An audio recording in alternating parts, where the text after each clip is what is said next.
Action Motorsport vous est présenté par la Capitale Assurance Générale, l'assureur québécois des motocyclistes. Et Motojournal, le magazine numéro 1 des motocyclistes québécois.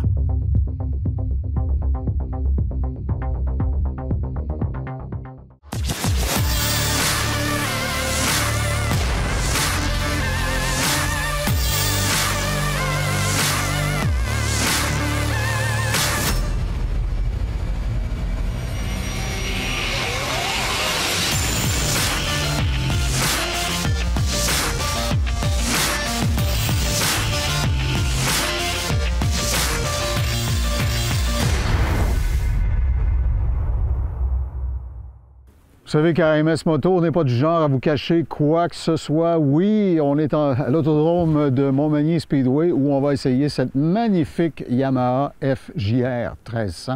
Elle est belle, Marc a été très favorablement impressionné. On va parler avec nos amis de Silverwax sur l'entretien de nos motos. Et bien sûr, on poursuit notre randonnée pour se rendre jusqu'à la Bay James. Autant de bonnes raisons de vous installer confortablement pour la prochaine demi-heure à AMS Moto. Salut mon gars, ça va? Ça va très bien. Aujourd'hui, on parle de Yamaha. Oui.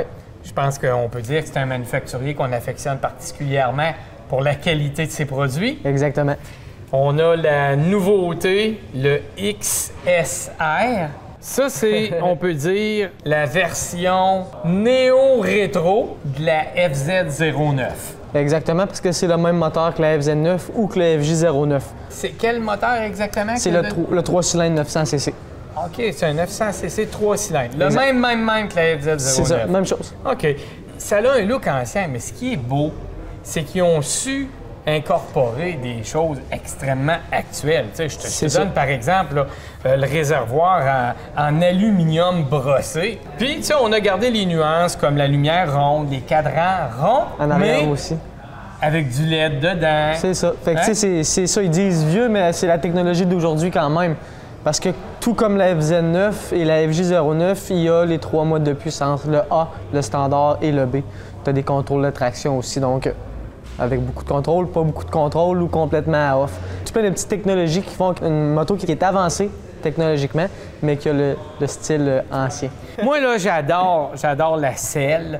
Il y a un accessoire qui se vend pour un couvert pour le passager en arrière. Je trouve que ça y donne un look, là, Café Racer incroyable. Puis, j'attire l'attention aux gens là, sur le cadre. Oui. Moi, là, chez Yamaha, ils ont vraiment le souci de finition. Oui, exact. Puis, quand on regarde le cadre, qu'on regarde les pièces, l'assemblage, on voit vraiment une différence. Oui, c'est surtout la finition, comment c'est fait. Comme tu le dis, tu vois que c'est des petits détails qui font la différence. Hein? Donc, Yamaha, ils l'ont eu là-dessus. La finition, le tout de ce véhicule-là, il est exceptionnel, super beau. À noter aussi que, bon, là, disponible dans l'aluminium brossé, comme tu parlais tantôt, mais aussi le 60e anniversaire cette année chez Yamaha, donc il va être jaune, juste à côté jaune et noir en arrière de moi. Les couleurs, oui, pour les nostalgiques. C'est ça, exactement. Bon, ben écoute, on s'entend bien encore une fois là-dessus. Oui. Merci, mon gars. Ça fait plaisir.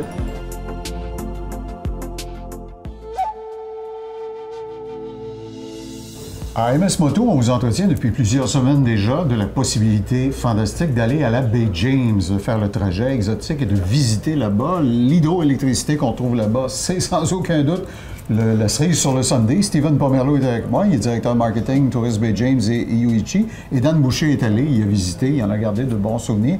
Steven, qu'est-ce qui caractérise l'univers hydroélectrique qu'on découvre quand on arrive là-bas?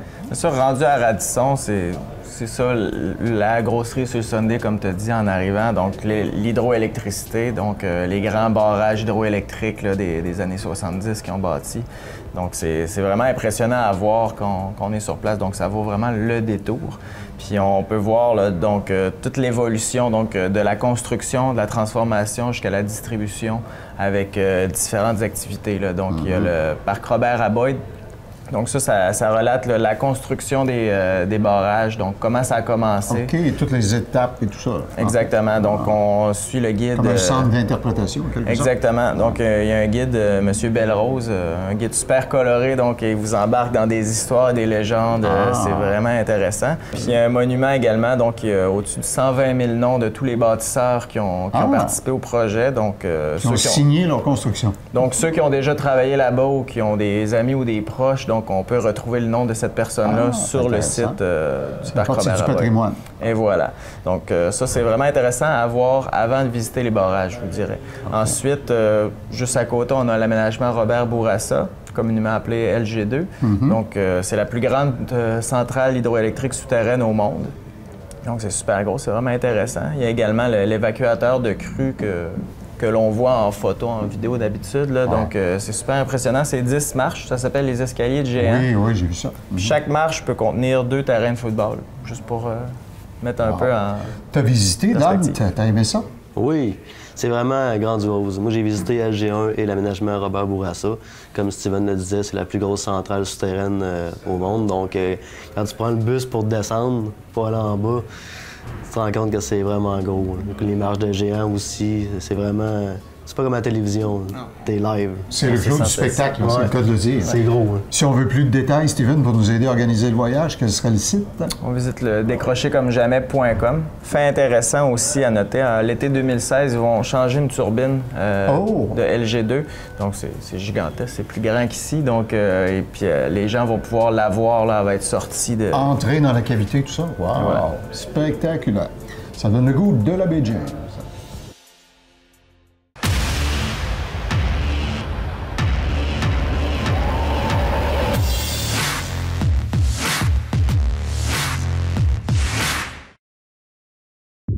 Attache Remorque Québec, transporteur officiel de AMS Moto.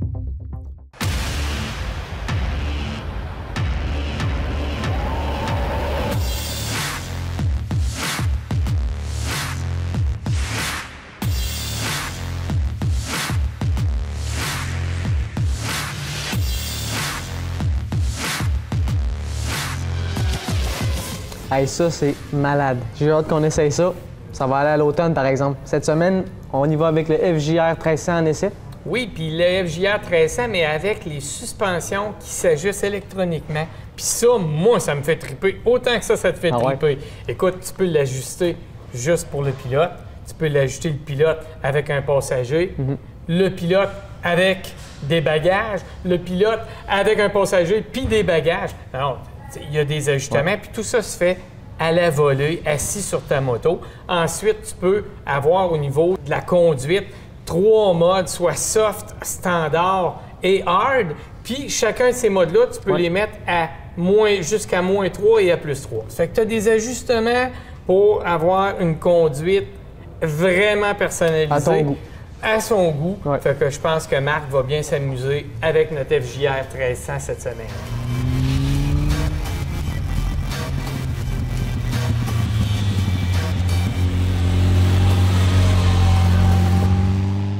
Alors, tel que promis, cette semaine, on essaie la magnifique Yamaha FJR 1300. Je dis magnifique, Marc, tu n'aurais pas besoin de me casser un bras. Je la regarde, là, je sais pas, mais ça, je dois être dans le groupe cible. Mon impression. Ben, c'est une machine de sport touring, donc au long cours, mais avec, comme on dit dans le milieu, beaucoup de rods. L'esthétique est absolument magnifique. Là. Ils ont fait leur devoir, là, vraiment. C'est une machine qui est faite par les Yamaha depuis le début des années 2000, donc beaucoup d'expérience dans l'historique de la machine. Okay. Cette année, quelques petites nouveautés. Donc, une 6e vitesse qui était demandée par beaucoup de propriétaires pour justement baisser un peu le régime à vitesse de croisière, augmenter un peu aussi l'autonomie, diminuer la consommation. D'accord. L'éclairage en avant, le devant était un peu remodelé. Oui, il est magnifique d'ailleurs, j'en Donc, avec des DEL qui vont éclairer dans la direction du virage qu'on va prendre. Donc, c'est... Et il y a un pare-brise électriquement ajustable. Oui, ça, c'est pas nouveau de cette année, mais on apprécie beaucoup dans des journées un peu frisquées. Je comprends. Alors, ça... Puis l'effet est perceptible, vraiment? Oui. Bien, ce qui est intéressant, c'est de pouvoir l'ajuster à la hauteur, justement, des différents gabarits comparé à d'autres modèles qui sont ajustés fixes. One size fits all. C'est ça. Ou encore ajustable, mais 2 positions ou 3 positions, parce que lui, c'est vraiment à la volonté. OK. Est-ce que la position de conduite, j'imagine, elle a été calibrée là, pour le moteur moyen? Là? Oui, on peut jouer avec les ajustements de selle, on le voit ici. Donc, il y a un jeu là, qu'on peut relever la selle, les selles accessoires aussi. Ça semble très confortable pour le passager à l'arrière. Je n'ai pas essayé en arrière, malheureusement. Ah, ben, regarde. Oui. Visuellement, là, on a la même, littéralement la même surface. Un copier-coller Ah. de ce que le pilote va avoir comme confort. Donc, c'est une moto qui est passablement lourde, dans le sens que c'est une moto sport touring. Donc, tout l'équipement, ça amène du poids sur la machine. On parle de 635 livres à sec. Ouais. Mais le poids est situé très bas dans le cadre. Donc, c'est pas une machine là, qu'on peine à relever de la béquille. Puis même l'embarquer sur la béquille centrale, c'est pas un problème. Une béquille centrale. Entraînement par arbre, donc pas de chaîne, pas d'ajustement de chaîne, pas de lubrification de chaîne surtout, pas de projection d'huile. Donc, quand on la frotte, elle reste propre. Puis je vois qu'il y a un échappement de chaque côté. Oui. Là, on a mis des échappements accessoires, des Yoshimura. Et normalement, là, c'est les silencieux Yamaha d'origine. Est-ce que les valises arrière ont une bonne logeabilité? Oui. La forme est très aérodynamique. Là, mais... Pour en avoir des pareils sur ma FZ1, c'est un modèle de sacoche qui est facile d'utilisation. Donc, facilement verrouillable, déverrouillable. Pour les enlever, il n'y a pas besoin de faire des incantations. Okay. On tourne la clé, on tourne la poignée, on repart avec. Même principe pour les remettre en place. Donc, c'est un petit détail souvent que dans la vraie vie, s'astiner avec les sacoches quand il pleut, là, c'est pas intéressant. N'est-ce pas? Bon, ben, on va faire l'essai, vous le devinez. Vous voyez le décor autour de nous, ici, sur la piste de l'autodrome Montmagny Speedway, de cette magnifique Yamaha FJR 1300. Marc va nous donner ses impressions dans quelques minutes.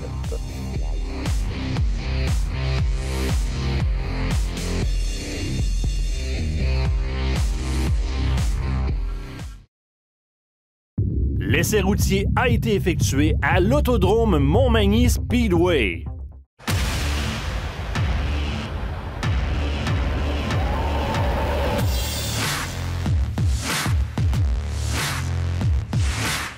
Lorsqu'il est question de vêtements de protection, malheureusement, les motocyclistes ont trop souvent tendance à s'habiller par circonstance et non pas en constance de sécurité.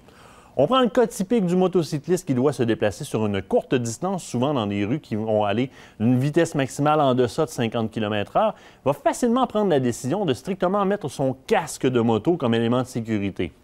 L'ensemble des vêtements sera à ce moment-là les vêtements de ville standards.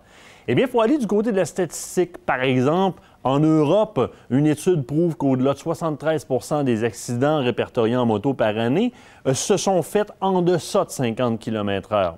Le tissu qui compose des vêtements de ville standards est complètement inefficace pour protéger le motocycliste en cas de chute. Et je vous rappelle, ça arrive souvent en deçà de 50 km/h. Et lorsqu'il est question de tissu, il faut absolument comprendre que différents tissus ont différentes résistances, différents niveaux de résistance à l'abrasion. Et comprenez bien qu'une fois que l'asphalte a passé au travers du tissu, le prochain endroit qui subit l'abrasion de l'asphalte, c'est votre peau. Également, je dois choisir mes vêtements de moto considérant le type de conduite pour laquelle j'opte. Une conduite en circuit, par exemple, va demander des vêtements de protection qui sont de beaucoup supérieurs en termes de rigidité aux vêtements de route. Évidemment, je vais choisir mes vêtements suivant la saison dans laquelle je me trouve, puisque mon corps, comme ma moto, subit l'influence de la température. Mes réflexes vont être beaucoup moins rapides par temps froid si je gèle. Je vais être moins confortable, moins vigilant, beaucoup moins sécuritaire. Faites des bons choix, n'offrez pas votre peau à l'asphalte. Cette info flash vous a été présentée par la Société de l'assurance automobile du Québec.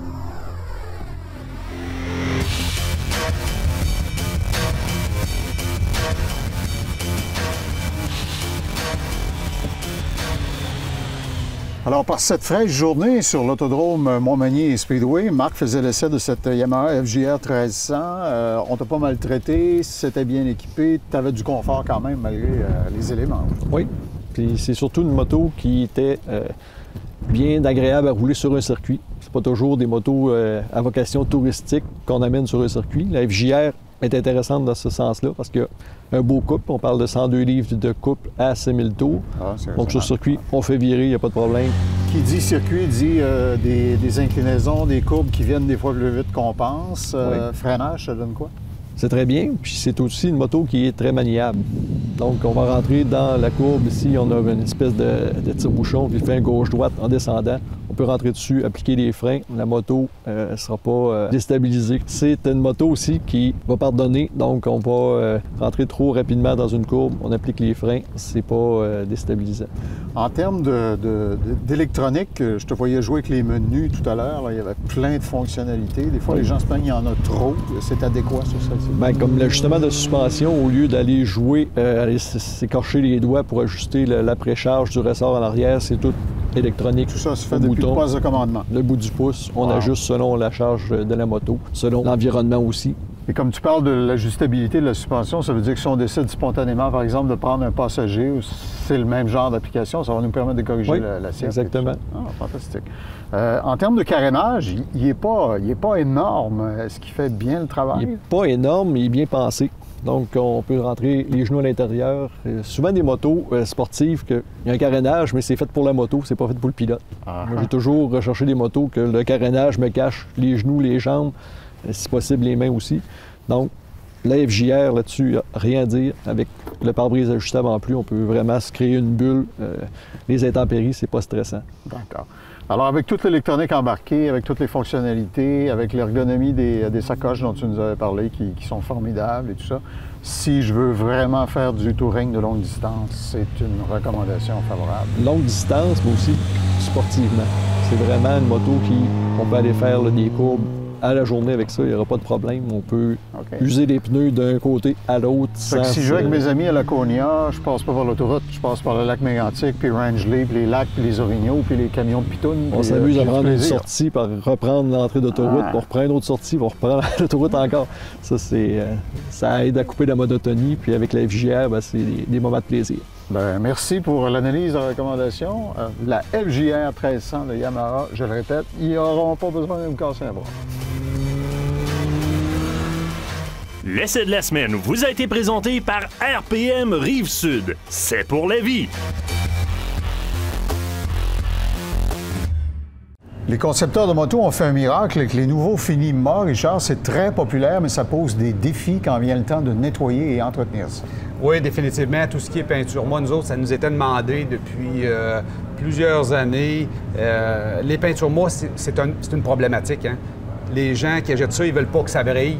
Et bien souvent, quand on lave avec n'importe quoi, ça plaque, ça fait des résidus, ça fait comme des taches. Des petites taches blanches partout dans les raccoins, j'ai vu ça souvent. Exactement. Nous autres, on a 2 produits. Tout dépendant de la personne, comment elle veut laver sa moto. On a un savon régulier. Tu mets dans l'eau, tu nettoies avec une mitaine, puis qui est faite pour les peintures mâts. Ça veut dire qu'elle va être très belle, il n'y aura pas de plaquage.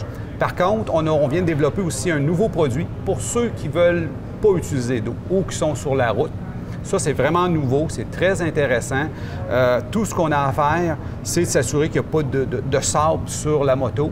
Ensuite de ça, on prend le produit, on le vaporise partout ce qu'on veut nettoyer et tout ce qu'on a à faire, c'est qu'on essuie tranquillement la première partie et après ça, on vire puis vraiment, là, on essuie complètement. Et l'essentiel, Richard, c'est que ça ne laissera pas de lustre ou de résidus. Non, pas du tout. Le Finima va être comme d'origine puis il va être très, très, très beau facilement avec ça.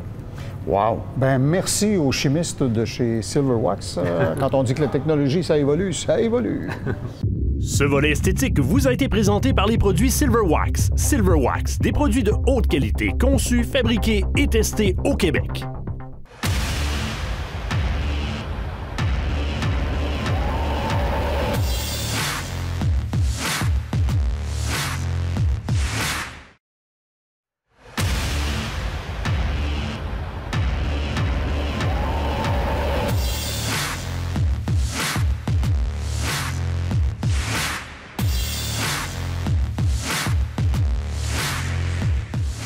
Souvent, dans le domaine de la moto, on est tenté par les modifications. On vous parle depuis chez Speedbird, alors quel endroit pour le faire? Pierre Duchesne, c'est une question que les gens se posent.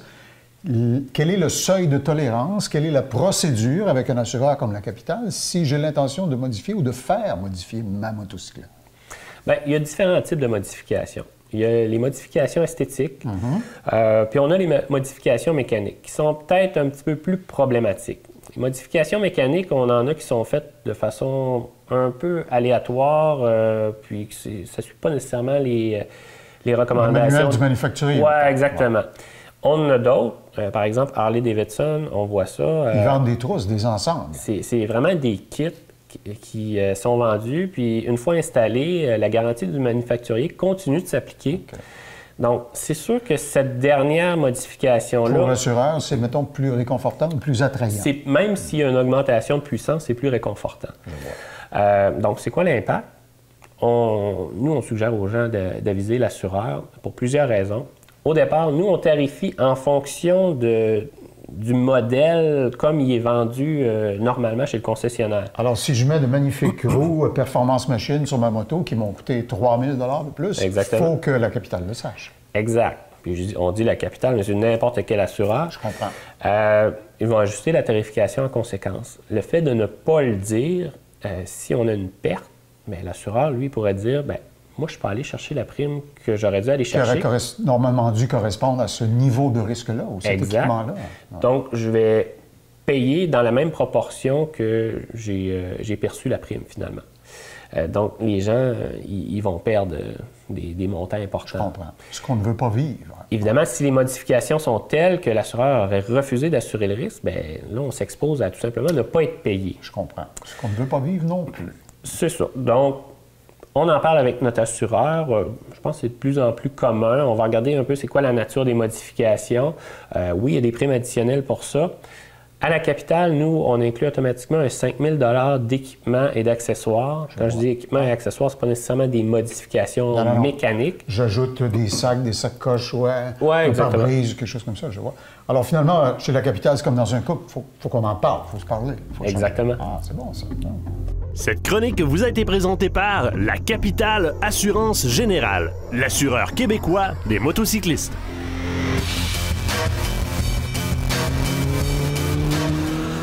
Aujourd'hui, on va répondre à une question qu'on se fait souvent poser au département de service au niveau des huiles. Comme vous devez savoir, de l'huile minérale, ça vient du pétrole brut qu'on fait raffiner, qu'on raffine et qu'on raffine pour arriver à de l'huile. Et c'est pas impossible qu'il reste des fois des petites saletés ou une cire, alors que l'huile synthétique, elle, bien, est construite toute pièce à partir de l'huile végétale ou de carbone. Et les chimistes, ils font la conception de l'huile au complet, donc il y a moins de chances qu'il y ait des résidus ou de la cire dans l'huile.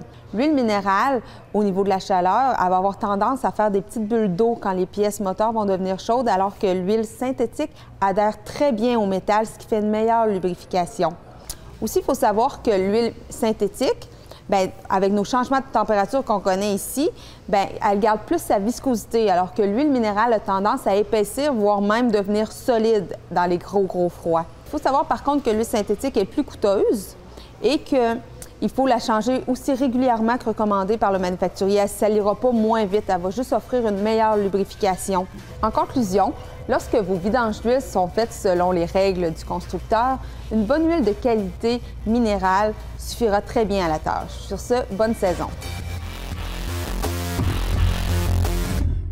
Les motos Sport Touring d'aujourd'hui sont vraiment bien dessinées, sont compacts, sont tellement compacts que parfois on se demande même où c'est qu'on pourrait installer des valises, pas simplement sur la tank, mais parfois c'est bien agréable d'avoir des valises en arrière de nous. Donc au niveau de la selle chez Yamaha, on a pensé à un système vraiment très ingénieux pour empêcher les valises de passer entre la selle et la roue en arrière. Donc pour protéger le conducteur et le passager naturellement. Pour plus d'informations, simplement passer en magasin, on va être en mesure de vérifier quel type de valise s'installe sur votre moto.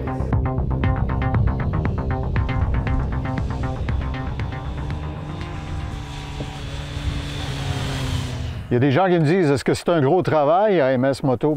C'est pas mal plus du plaisir que du travail, je vous dirais. À la semaine prochaine, d'autres surprises, d'autres essais, d'autres aventures sur 2 roues. C'est un rendez-vous.